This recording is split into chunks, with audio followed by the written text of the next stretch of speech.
We're a family of five. We've got three children. Theo, who's 11, and then twin girls, Isabel and Isadora, who are 8.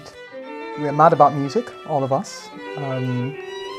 We incorporate it in almost everything we do. For example, if we're going off on holiday, we'll check to see if we can carry a cello on board. And if we can't, we'll check to see if we can hire a cello wherever it is we're going, or the others can take the instrument on board.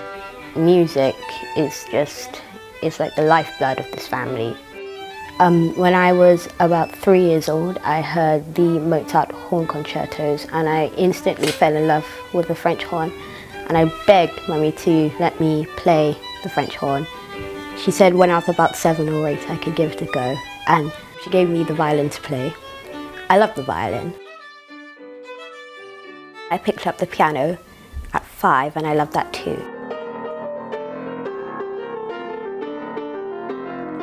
But when I was 7, I reminded her about her promise, and I took up the French horn and I still love it to this day.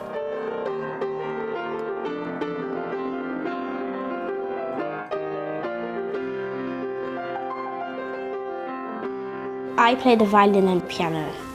And I play the cello and piano. I think I was 3.5 when I started cello. And piano, I'm not actually sure when I started it, I'm just guessing it's November 2017. I started my violin when I was 3.5, but I'm not sure when I started the piano. I tried cello before I tried violin, but I liked violin more than cello. So one just took to the cello and the other one just hero worships her sister, her older sister, wants to do everything she does, so took to the violin. So that worked out perfectly for us. When I was 9 years old, I picked up the viola after hearing one of Bach's cello suites. I wanted to play it on the cello, but it would ruin my bow hold on the violin. I would probably say that my favourite musician is by far composer Bach, because his music is really versatile and most of it is quite jolly. My favourite musician, Nicola Benedetti, because she won so many awards and she's shown what you can do with the violin. I have joint favourite ones, like So Good Better, definitely Shaku Kane Mason, maybe just the whole family. Probably because they're really good and inspirational, so you can just learn from watching them. This is a journey. It's not something that you should just, I don't think you should just pay for lessons and send off your child. I think as a parent you should be involved. If you really, really want to reap the fruits, you want your child to be able to produce beautiful music, you need to be able to create the time to practice with them, or create the environment that makes it possible for them to have to do good quality practice. The days are very, very different depending on the child and depending on the schedule. But one thing is consistent throughout the week, and that is we start the day with music practice, always. You practice only on the days you eat, which is every day. So the first thing in the morning, when they get up, when their minds are still active and alert and fresh, they practice, and it's as natural to them as breathing. Let's just put it that we wake up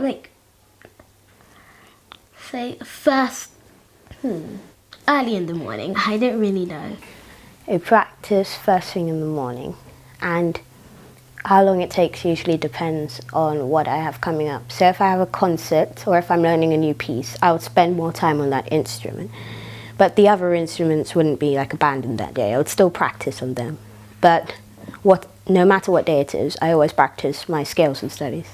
It's always the same. They would start with scales and then studies and then review. Certainly for the twins, there's a lot of review. Mm-hmm. For Theo, it's more of it depends on what's going. She has quite a busy schedule. She plays in 4 orchestras, and then she plays 4 instruments. So it really, really depends. It's very, very targeted practice. It depends on what she has planned in her calendar, what's up and coming. But one thing is constant and consistent in all that she practices every instrument, even if it's just the scales and the studies, she would do that every single day.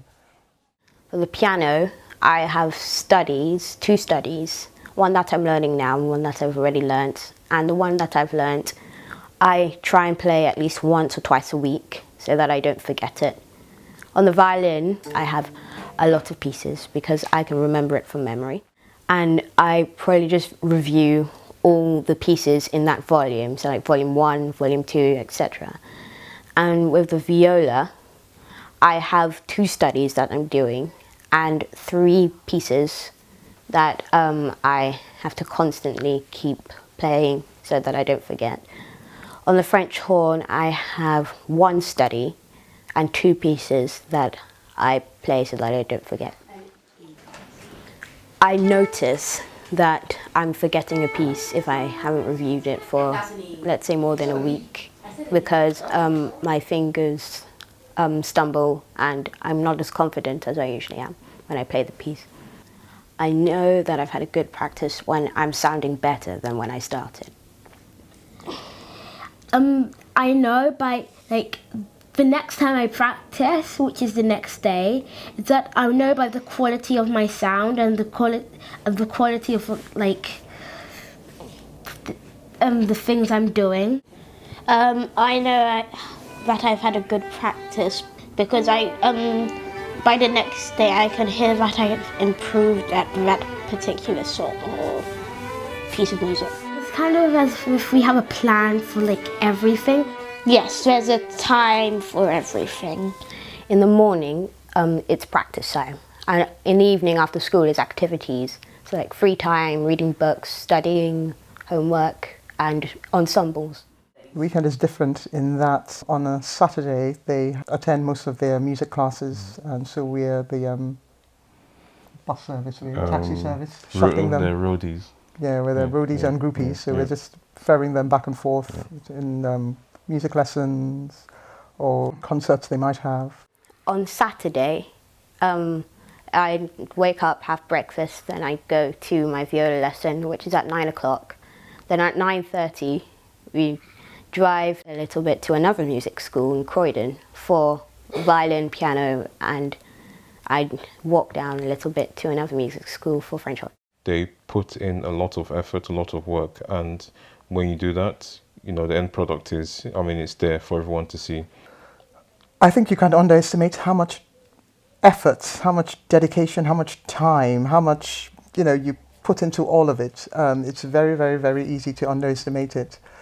At first, learning an instrument is hard, but once you start getting settled with practice, it gets easier, and you can always go back to the basics to practice.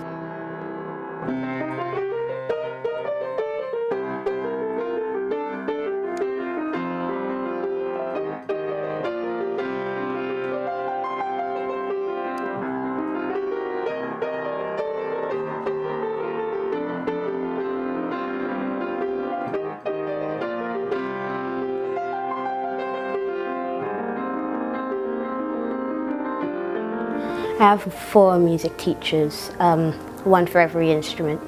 They're all very different, but they have one thing in common. They always teach me how to find the easy way of learning something. I like my lessons. My teachers make the lessons really fun and make me learn as well. We're very, very lucky in the teachers that they have, because they actually encourage you to be there, to support them. I stay with them and I sort of take mental notes. In some lessons I record the lessons so I could go over it and see how I could best support their practice at home.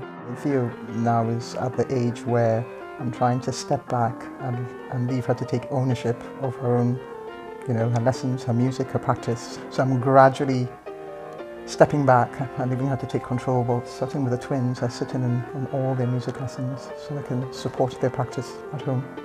I think you'd learn lots of things. It's just packed into 45 minutes. It's kind of nice and enjoyable because the teachers are really funny as well. So as your child is receiving that musical instruction, so are you. Some teachers are not very keen on you sitting in, but most of them would let me record it. And then I look back at what the teacher is saying, and I watch it overnight. And the next morning, while they're practicing in their various rooms, again, they're practicing, whatever it is they're practicing. So I sit in some of their practice, but not all of it, because I really cannot divide myself in three. I would, shout out, "Oh, you missed this bit," or "What about this bit?" Or, "Shouldn't the dynamic on that bar be that? Shouldn't it be mezzo forte? Shouldn't it be fortissimo?" I think it's very, very important that from the starting point, you are seen, starting by the children, as knowing a bit more than they do. So they look up to you. My children actually do not know that I do not know a lot of things that they know. I don't. And did I mention that I picked up the cello because of Isabella? I did, yeah. So I started learning the cello because Theo and Dora were learning violin, and I didn't want Isabella to feel left out. So I started taking cello lessons with her.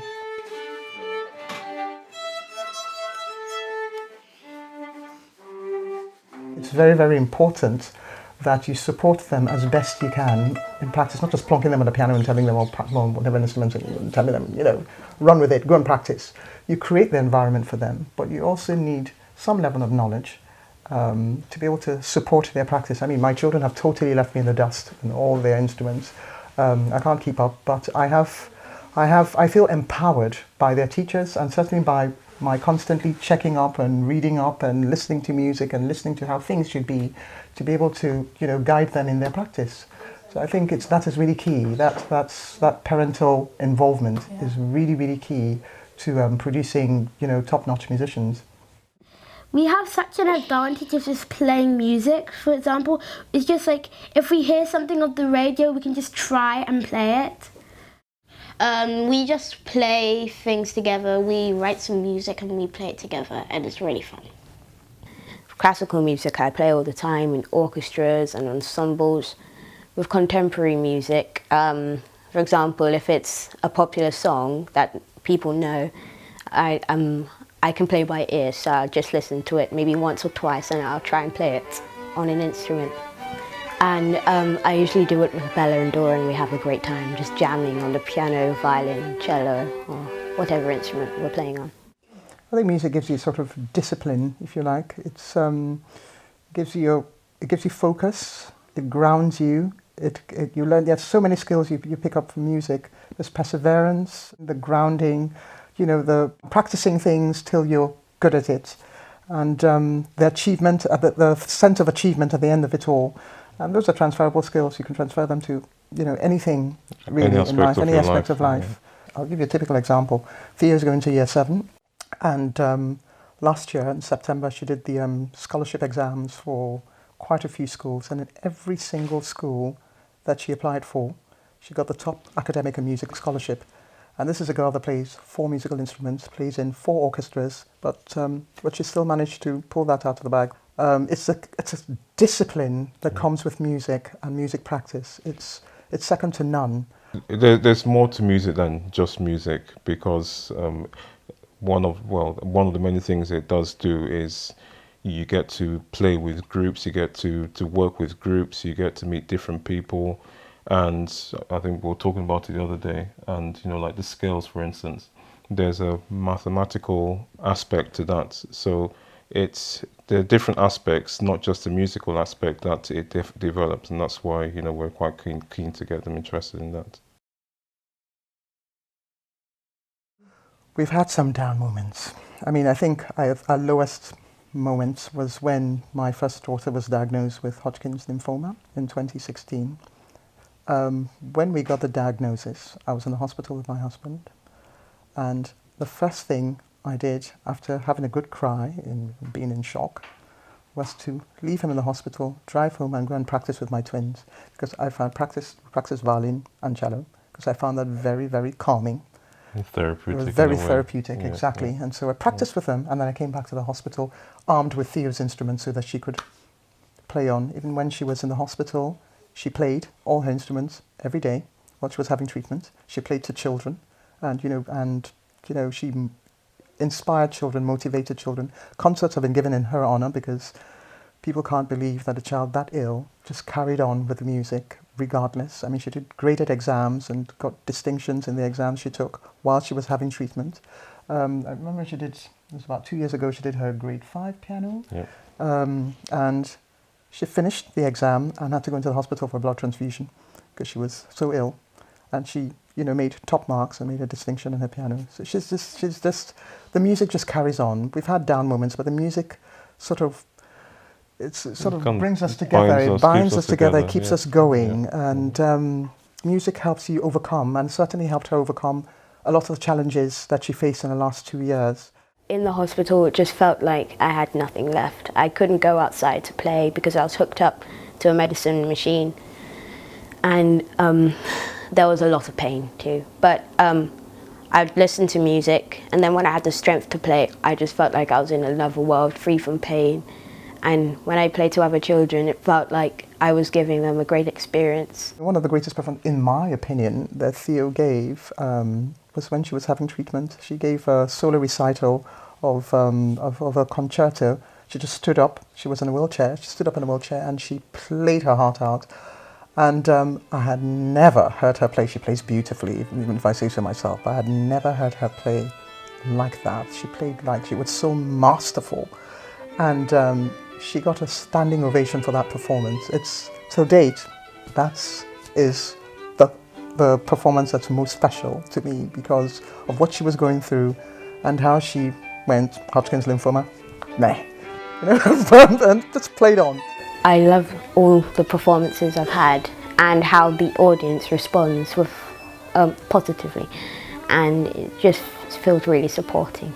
If you want to produce a child that is quote unquote gifted musically, it's encouragement, perseverance, practice, practice, practice. Practice is key.